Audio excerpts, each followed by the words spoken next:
नमस्कार दोस्तों, एक बार फिर आपके बीच हाजिर हुए हैं लेकर के बहुत ही ज़बरदस्त प्रोग्राम। इस प्रोग्राम में हम आपके लिए लेके आते हैं संतों के उपकार इस सृष्टि के ऊपर, जीव जंतुओं के ऊपर और हमारे धार्मिक स्थलों के ऊपर, और इंसानियत की वो चरम सीमाएं जो बहुत ही कम देखने और सुनने को मिलती हैं। तो आप जल्दी जल्दी जुड़िए हमारे इस प्रोग्राम के साथ। आज हम आपके लिए प्रोग्राम लेकर आए हैं गंगा हमारी माँ, माँ के मुंह में कूड़ा क्यों। बहुत बड़ा सवाल है दोस्तों, बहुत बड़ा। और मैं प्रोग्राम शुरू करने से पहले, मेरा ये लक्ष्य नहीं है कि मैं किसी की धार्मिक भावनाओं को आहत करूं। मेरा सिर्फ एक ही मकसद है कि जो गलत चीज़ें जाने अनजाने में हम लोग कर रहे हैं वो ना करें, और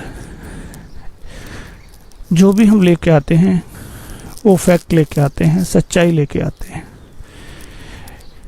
जो हमने अपनी आंखों से देखी और आंखों से देखने के बाद जिस पे विश्वास नहीं हो पाया, वही प्रोग्राम, वही बातें हम आपके लिए लेकर आते हैं। चेतराम सैनी जी, धन धन सतगुरु तेरा ही आसरा। बहुत बहुत धन्यवाद भाई जी कि आपने नारा भेजा सुबह सुबह। बहुत अच्छी बात है, बहुत ही पवित्र ये नारा है। तो बात शुरू करते हैं अपनी। गंगा हमारी माँ, माँ के मुंह में कूड़ा क्यों। ये बहुत बड़ा सवाल है सभी के लिए कि एक तरफ हम गंगा माँ मानते हैं, मानना चाहिए, क्योंकि पवित्र और आस्था का केंद्र है हमारी माँ गंगा माँ। सभी धर्मों में इसको सम्मान की दृष्टि से देखा गया है, और जब जब पाप या इस समाज में लोगों के दिलो दिमाग में गंदगियाँ छा जाती हैं तो गंगा माँ उसको साफ करती है। और बहुत बड़ा आस्था का केंद्र है हमारी गंगा माँ, होना भी चाहिए, क्योंकि पवित्र ग्रंथों में और इतिहास में ये दर्ज है कि गंगा माँ इंसान के पापों को, बुराइयों को धोती है। ये सच भी है। और गंगा माँ के जितने उपकार, जितने गुणगान हम गाएं वो बहुत छोटे हैं,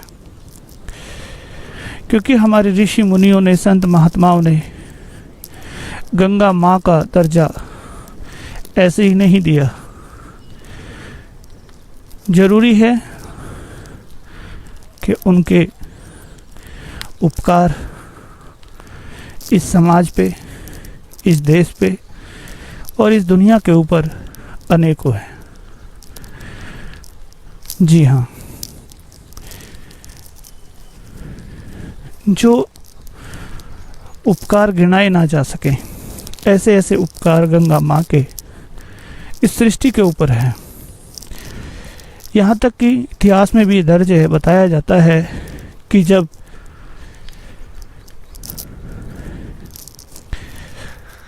यहाँ पे सभी लोग मर गए थे,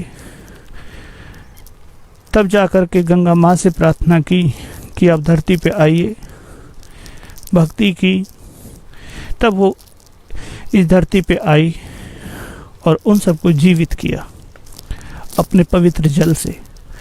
और आज भी उत्तर भारत की बात की जाए तो गंगा जल लोग पीते हैं, और कोई भी धार्मिक अनुष्ठान होता है उसमें गंगा जल का प्रयोग किया जाता है। इतनी पवित्र हमारी गंगा माँ है और होनी भी चाहिए, क्योंकि हम लोग जो भी धार्मिक प्रवृत्ति के हैं चाहे नहीं हैं, सभी लोग गंगा माँ के प्रति आस्था रखते हैं। हमारा देश धार्मिक देश है, इसलिए लगभग पूरी दुनिया की आस्था गंगा माँ के साथ जुड़ी हुई है, जुड़ी होनी भी चाहिए। लेकिन दोस्तों, हम करते क्या हैं? अब अपने कर्मों पे ऊपर हम रोशनी डालते हैं कि गंगा माँ जो इतनी पवित्र है, जिसको पूजा अर्चना करने में लोग उसके जल का प्रयोग करते हैं, उसमें नहा करके अपने आप को पवित्र मानते हैं, पवित्र हो भी जाते हैं। वो पवित्रता की मूर्त पवित्र करने की वो गंगा माँ, उसके साथ जो हमारा व्यवहार है वो बहुत ही निंदनीय है। हम लोग दिन रात उसको गंदा करने में लगे हुए हैं, दिन रात कूड़ा करकट गंदगी उसके अंदर डाल रहे हैं। ये कैसी आस्था है कि कोई भी गंदगी उठाई और चल गंगा माँ के मुंह में? कोई इंसान दुनिया से चला गया, उसकी जो राख अस्थियां बची चल गंगा के अंदर। आखिर क्यों? किसी के बाल कटने हैं, बाल उठाए चल गंगा के अंदर, क्यों? और तो और दोस्तों, हद तो इस बात की हो गई है कि कोई शहर की सीवरेज है, वो भी गंगा माँ के मुंह के अंदर डाली जा रही है। कितने दुर्भाग्य की बात है, कितनी आस्था को मलिन करने वाली बात है, कितनी आस्था को ठेस पहुंचाने वाली बात है, इवन आस्था को मारने वाली बात है कि गंगा माँ जो इतिहास में माँ के नाम से प्रसिद्ध हुई है, उसके अंदर गंदगी क्यों? क्या इसका कोई उपचार नहीं है कि हम अपनी गंगा माँ को फिर दोबारा से पवित्र कर सकें, या उसकी पवित्रता निर्मलता वो बरकरार रह सके?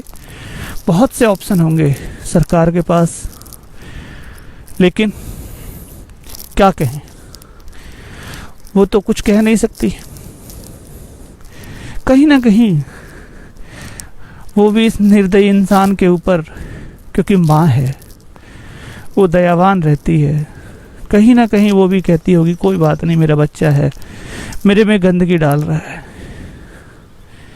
कोई बात नहीं। क्योंकि माँ कभी भी अपनी औलाद का रिएक्शन नहीं करती, औलाद के कष्टों का निरीक्षण जो औलाद जो करती है उसका कभी ऑब्जेक्शन नहीं करती, वो हमेशा सहन करती रहती है। और ये तो हमारी पवित्र गंगा माँ है। हम अपना फर्ज भूल के और उसे गंदा करने में लगे हुए हैं। दोस्तों, एक संत को, एक महात्मा को छोड़ करके मैंने किसी को नहीं देखा उसके निर्मलता के लिए कार्य करने का। हाँ, ऐसा भी समाचार हमें न्यूज़ के माध्यम से मिला था कि एक ऋषि मुनि वहाँ पे भूख हड़ताल पे बैठ गए और काफ़ी दिनों तक बैठे रहे कि गंगा माँ के अंदर गंदगी ना डाली जाए, गंगा माँ को पवित्र बना के रखा जाए, बनाया जाए।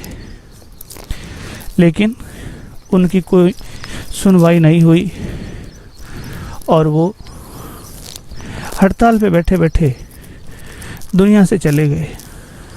लेकिन गंगा माँ की निर्मलता के ऊपर ऐसा कोई कार्य नहीं किया गया कि उसके मुंह से सीवरेज को निकाला जाए, हटाया जाए, या उसके अंदर गंदगियाँ ना डाली जाए।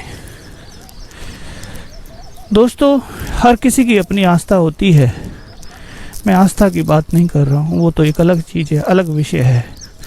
लेकिन सबसे बड़ी जो आस्था है उसकी निर्मलता है, उसकी पवित्रता है।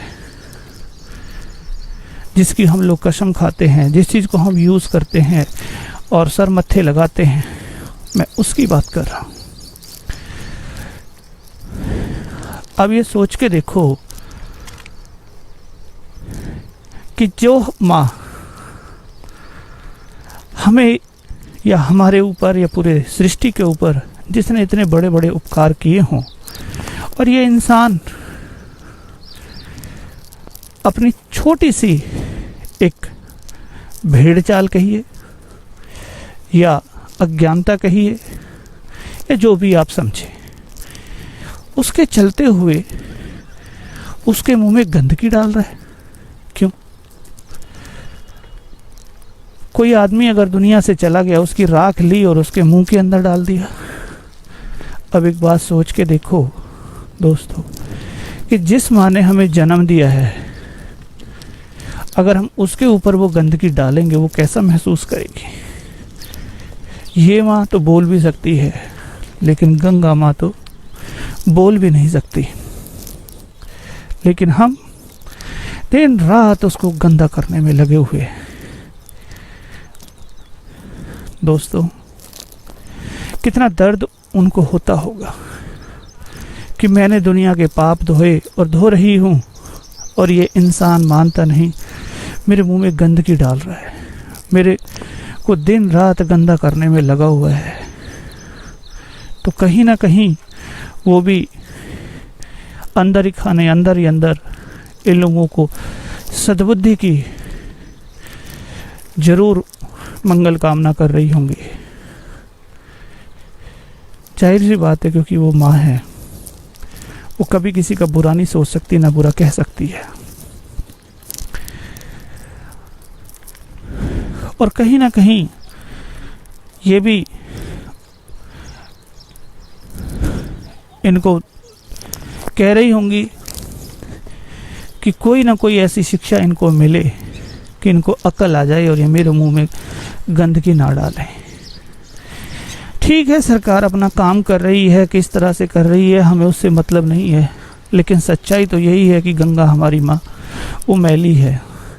यहाँ तक कि साइंटिस्टों ने भी ये कह दिया कि इस समय जो गंगा माँ की निर्मलता है वो बहुत खतरनाक हो चुकी है, एवं उसका जल पीने योग्य नहीं है। ये साइंटिस्टों की अभी न्यूज़ आई थी। लेकिन दोस्तों, ये भारत देश है, इसमें आस्था बहुत बड़ी मायने रखती है, इसलिए लोग आज भी उसी आस्था के साथ गंगा माँ के जल का प्रयोग करते हैं। और बहुत सी खासियत है गंगा जल की कि अगर काफ़ी दिन तक भी वो रखा रहे, वो कभी ख़राब नहीं होता, कभी स्मेल नहीं होती उसके अंदर, चाहे जितना मर्जी लोगों ने उसमें गंदगी डाल दी है। लेकिन दोस्तों, जो सच्चे संत होते हैं उनको समाज में फैल रही गंदगी, समाज में फैल रही बुराइयां, उनका ख्याल जरूर आता है। ऐसा ही वाकया हमने अपनी आंखों से देखा 1 नवंबर 2009, जब एक संत ने इस बात को महसूस किया, इस दुख को जो हमारी गंगा माँ के ऊपर लोग कहर बरपा रहे थे, इसको महसूस किया, इसके बारे में जाना और उस दर्द को अपना दर्द समझ करके आगे बढ़े, निकल पड़े गंगा माँ की निर्मलता और पवित्रता को लौटाने के लिए। कि ठीक है, सरकार अपना काम कर रही है, हम उसमें कोई दखल अंदाज नहीं करते, जो भी काम कर रहा है, लेकिन हम जो कर सकते हैं वो तो करना चाहिए। बिल्कुल सही है, मैं एक इंसान हूँ, मैं अपने स्तर पे अगर ये सोचने लगूँ कि मुझे कोई गंदगी नहीं फैलानी, मुझे गंगा माँ को पवित्र करने में जो भी मेरा रोल है, भले ही वो एक चिड़िया के चोंच के बराबर हो, बट मेरा तो फर्ज है ना कि मुझे करना चाहिए। इसी तरह से वो संत ने ये ठाना कि हमें भी जितना हो सकता है गंगा माँ के लिए काम करना चाहिए, उसकी निर्मलता के लिए लोगों को संदेश भी देना चाहिए और संदेश के साथ साथ वो कार्य भी करना चाहिए जिससे गंगा माँ खुश हो जाए। दोस्तों, वो दिन आया 1 नवंबर 2009। लाखों श्रद्धालुओं को लेकर के वो संत पहुंच गए ऋषिकेश और हरिद्वार। उस पवित्र नदी, उस पवित्र नगरी में ये गंदगी नहीं आनी चाहिए, इसको रोका जाए। मिलके सब लोग चलेंगे तो क्यों नहीं रुक सकता। और जगह यहाँ नदियां नहीं है, उनका मलमूत्र भी तो संभाला जाता है, तो यहाँ के एरिया का क्यों नहीं संभाला जा सकता बिना गंगा जी के। तो ये सब लोग मिलके चलेंगे तो संभव है। और शुरू कर दिया सफाई महाअभियान। दोस्तों, कोई भी सरकारी इक्विपमेंट या थे तो बहुत कम, और टोटल मैन पावर कि चारों तरफ जनता ही जनता, और वो जनता आस्था को लेकर के वहाँ पहुँची कि हमारी आस्था गंगा माँ की गंदगी को साफ करना है। जाहिर सी बात है उस दिन गंगा माँ भी बहुत खुश हुई होंगी कि चलो किसी संत ने, महापुरुष ने मेरी व्यथा को समझा तो सही। जो मेरे ऊपर ये इंसान इतने अवगुण कर रहा है, इतनी गंदगी फैला रहा है, कम से कम इसने, किसी संत ने मेरी बात तो सुनी। जी हाँ दोस्तों, वो संत है डॉक्टर MS जी, संत डॉक्टर गुरमीत राम रहीम सिंह जी इंसा, जिन्होंने इस करुण पुकार को सुना और उस पर काम किया, और काम भी इस तरह से किया कि लोग और ये दुनिया दंग रह गई कि करीब 10-11 लाख लोग ऋषिकेश और हरिद्वार में अपने अपने खर्चों से, अपने अपने वाहनों से, अपने अपने खाने के साथ, पानी के साथ, अपने अपने इंस्ट्रूमेंट लेकर के, जो भी सफाई में यूज होते हैं वो लेकर के वहाँ पहुँचे। और दोस्तों, ये 100% सच है। इतिहास के पन्नों में ये दर्ज हो चुका है। कोई पढ़े या ना पढ़े वो एक अलग बात है, लेकिन आने वाला जो समय होगा वो ज़रूर इस बात को पहचानेगा कि आखिर किसने इतना बड़ा कदम उठाया था। वो कदम उठाया संत डॉक्टर गुरमीत राम रहीम सिंह जी इंसा ने, जो मैंने अपनी आंखों से देखा। और ये नज़ारा वाकई में ही देखने को बनता है। ऐसी भीड़ दोस्तों सावन के महीने में भी नहीं होती जब लोग कांवड़ लेने जाते हैं ऋषिकेश और हरिद्वार। जैसी भीड़, जैसे लोग गंगा माँ में स्नान करने की बजाय उसकी गंदगी को साफ कर रहे हैं, उसके अंदर से कूड़ा निकाल रहे हैं। और दोस्तों, सबसे बड़ी बात है, बिना कोई मशीनरी यूज़ किए हुए, देखते ही देखते जो संत डॉक्टर गुरमीत राम रहीम सिंह जी इंसा हैं, उन्होंने शुरुआत की गंगा माँ के अंदर से कूड़ा निकाल करके, और नारा दिया कि गंगा हमारी माँ, माँ के मुंह में कूड़ा क्यों। दोस्तों, ये सुन करके सबके रोंगटे खड़े हो गए और प्रण लिया वहाँ पे कि आज के बाद, आज हम गंगा माँ को निर्मल करके जा रहे हैं।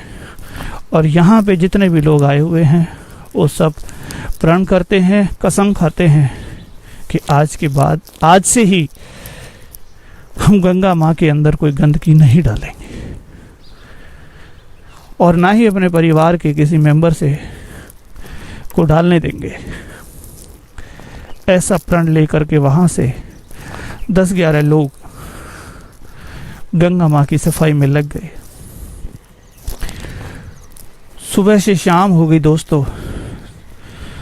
जो वहाँ के निवासी या मैनेजमेंट या जो भी वहाँ आए हुए थे, वो ये देख करके दंग हो गए कि क्या हमारे देश के अंदर ऐसे लोग भी हैं, क्या हमारे देश के अंदर ऐसी संस्थाएं भी हैं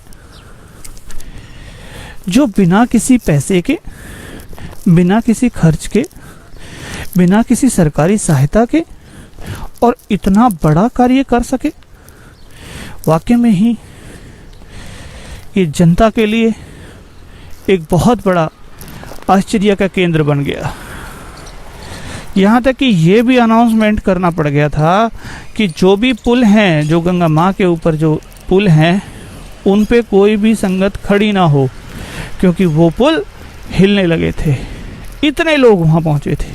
अब सोच के देखो, ये 100% सच में आपको बता रहा हूँ। जब वहाँ वो पुल हिलने लगे तब वहाँ की मैनेजमेंट ने बहुत ज़्यादा अनाउंस, लोग आने जाने के लिए ही इस्तेमाल करें, इनको इनके ऊपर खड़े ना हों। दोस्तों, जब ये बात गुरुजी ने सुनी, तभी गुरुजी ने अनाउंसमेंट किया कि कोई भी साथ संगत पुलों के ऊपर खड़ी नहीं होगी। सभी लोग अपनी सेवाओं में लग जाओ और गंगा माँ को बिल्कुल निर्मल और पवित्र करके यहाँ से चलना है। सभी लोग नीचे उतर गए, क्योंकि ये संगत में मैंने देखा है बहुत ही अनुशासन से ये काम करते हैं, बहुत ही कानून के दायरे में रह के काम करते हैं। चाहे वो संत डॉक्टर गुरमीत राम रहीम सिंह जी की बात हो, चाहे उनके फॉलोअर्स की बात हो, ये हमेशा ही अनुशासन में चलते हुए समाज के भलाई के कार्य करते हैं। दोस्तों, देखते ही देखते कूड़ों के पहाड़ जम गए। इतना गंद निकाला कि जो होटल गंगा माँ के किनारे हैं, उनकी पहली पहली मंजिल कूड़े के बराबर हो गई। इतना कूड़ा वहाँ से निकाला, इतनी गंदगी, इतनी पिन्नियाँ, इतने पेड़, इतने ना जाने क्या क्या उसके अंदर था। उस सब को निकाला और प्रशासन से मांग की कि आप हमें साधन दे दो इसे उठाने के लिए, इसे हम दूर डाल देंगे। लेकिन दोस्तों, वो व्यवस्था नहीं हो पाई, क्योंकि गंदगी इतनी ज़्यादा निकल गई कि उनके पास साधन कम पड़ गए उस गंदगी को उठाने के लिए। अब सोच के देखो कितना गंद वहाँ से निकाला होगा।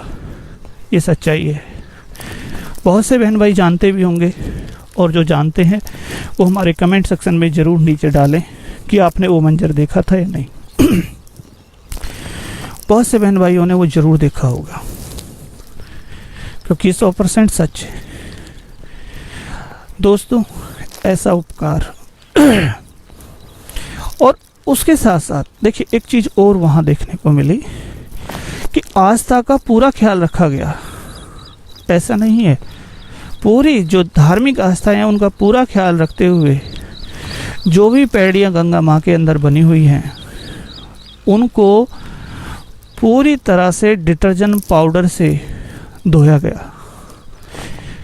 और इतनी लंबी लंबी लाइनें बन गई कि जो बीच में धार थी गंगा माँ की, क्योंकि पानी थोड़ा रुका हुआ था, जल रुका हुआ था, तो लोगों ने अपने जो तसले और जो बर्तन लेके गए थे उसके जरिए लाइनें बना ली और उन लाइनों से जल लेकर के पौड़ियों तक आया गया। लाइनों के जरिए, ह्यूमन चेन के जरिए, और कुछ लोग सरफ डाल डाल के पौड़ियों को धो रहे हैं। देखिए दोस्तों, एक आस्था वो जो गंगा माँ को गंदा कर रही है, एक आस्था वो जो उसके अंदर गंदगी डाल रही है, एक आस्था वो जो कुछ भी उठाया, अब भाई मेरी तो आस्था है, मुझे तो गंगा में डालना है, गंगा माँ में डालना है, डाल दिया। और एक आस्था ये कि हमें अपनी गंगा माँ को गंगा माँ ही बने रहने देना है, उसे गटर या सीवरेज नहीं बनने देना, और उसके अंदर से जो भी गंदगी उसको साफ करना। दोस्तों, आप सोच के देखो आस्था क्या है और कौन सी आस्था सही है। जी हाँ दोस्तों, आस्था वही सही है जो मानव हित में हो, मानव कल्याण में हो और हमारे समाज के लिए प्रेरणादायक स्रोत बन जाए। जी हाँ दोस्तों, ऐसी आस्था जो गंगा माँ को निर्मल करने के लिए गुरु राम रहीम जी ने चलाई, वाकई में वो बेमिसाल, ऐसी मिसाल इतिहास में कहीं देखने को नहीं मिली। और अभी भी 2009 से और अब तक वो आस्था देखने को नहीं मिली। काफ़ी सुझाव गुरु राम रहीम जी ने वहाँ के प्रशासन गवर्नमेंट को दिए, उन पे कितना अमल हुआ ये भगवान जाने और सरकार जाने, हमें इस बारे में ज्ञान नहीं। दोस्तों, सबसे बड़ी बात है आस्था और इंसानियत की, कि ऐसे संत जिन्होंने पूरी दुनिया को अचंभे में डाल दिया, जो आश्चर्यचकित हो गई कि इतना दूर से हरियाणा सिरसा से संगत और पूरे भारत से संगत लेकर के एक संत गंगा माँ की सफाई करने के लिए आ गए। और कहने के लिए नहीं दोस्तों, करके दिखाया। ये बहुत बड़ी बात है, ये बहुत बड़ा उपकार गुरु राम रहीम जी ने इस दुनिया के ऊपर किया, सृष्टि के ऊपर किया। और माँ के ऊपर तो उपकार खैर कौन कर सकता है, लेकिन माँ की उस आशीर्वाद, उस दुआ में ज़रूर उन्होंने काम किया, जो वह दुआ इस मानव जाति के लिए करती रही होगी कि इन्हें भी एक दिन सद्बुद्धि आए, इन्हें भी नेक अकल आए, तो ये मेरे अंदर गंदगी ना डालें। ज़रूर उसमें सहयोग किया संत डॉक्टर गुरमीत राम रहीम सिंह जी इंसान ने। ऐसा उपकार दोस्तों पढ़ने में और सुनने में बहुत अच्छा लगता है, लेकिन उसे करके दिखाना, ये अगर कहीं किया है तो ये सिर्फ डेरा सच्चा सौदा के संत गुरु राम रहीम जी ने किया है। ये बहुत अपने आप में एक इतिहास बन गया, और बनना भी चाहिए कि ऐसा उपकार आज तक किसी ने नहीं किया। दोस्तों, ऐसे अनेकों उपकार उनके इस जनता के ऊपर, जीवों के ऊपर, और ना जाने कितने उपकार उन्होंने इस दुनिया के ऊपर किए। बहुत से उपकार, बहुत सी बातें जो उन्होंने की हैं इस समाज कल्याण के लिए, वो बहुत ही ज़्यादा है, जिन्हें लिख बोल करके बता पाना बहुत मुश्किल है। दोस्तों, ऐसा उपकार हमारी गंगा माँ के ऊपर किया और नारा दिया कि गंगा हमारी माँ, उसके मुंह में कूड़ा क्यों। तो मेरा आप सभी से भी यही निवेदन है कि गंगा माँ की जो निर्मलता है, जो पवित्रता है, उसको बनाने में सहयोग करें। माँ के अंदर गंदगी ना डालें किसी भी तरह की, और जो डालते हों उन्हें भी समझाएं कि माँ के अंदर गंदगी ना डालें। और जो गुरुजी ने नारा दिया है उसको देश और दुनिया तक पहुँचाएं कि गंगा हमारी माँ, उसके मुंह में कूड़ा क्यों। जी हाँ दोस्तों, जन जन तक इस नारे को पहुँचाएं। मेरी आप सभी से हाथ जोड़ के प्रार्थना है कि हम वो प्रोग्राम लेके आते हैं जो संत डॉक्टर गुरमीत राम रहीम सिंह जी के शिष्यों ने उनकी शिक्षा पर अमल करते हुए इस दुनिया में इंसानियत को कायम किया है, इंसानियत के कार्य किए हैं जो दुनिया के लिए बेमिसाल है। तो हम ऐसे ही प्रोग्राम आपके लिए लेके आते रहेंगे।